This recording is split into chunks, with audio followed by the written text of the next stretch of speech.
দেখো আজকে চলে এসেছি নতুন একটি রেসিপি নিয়ে, খুব ভালো লাগবে। কাঁচা কচু বাটা, মান কচু কাঁচা ভালো করে আমি একটু ঘুষুনি দিয়ে ভালো করে একটু কুচি কুচি করে কেটে নিয়েছি। এর ভেতরে কাঁচা লঙ্কা দেব, রসুন দেব, একটু কালো জিরে দেব। এইটাকে আমি শিলে বেটে নেব।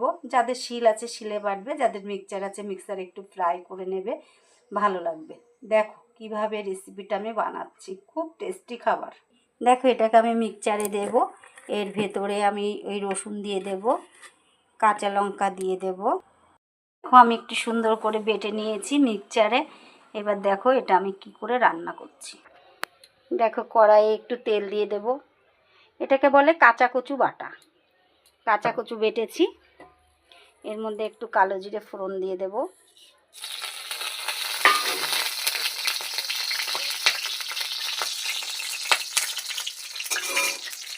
কালো জিরে কটা একটু পোড়া পোড়া হয়ে যাবে, তখন আমি এই কালো জিরের ভেতরে দেখো বাটা করে রেখেছি এই কচুটাকে দিয়ে দেবো।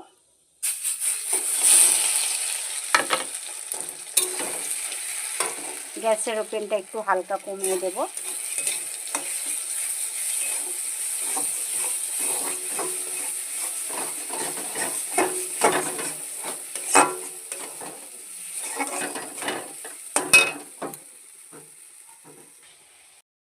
এটা কচু বাটা হয়ে গেছে।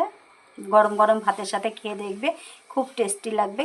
খেয়ে বলবে কেমন হয়েছে, আমাকে কমেন্ট করো সবাই।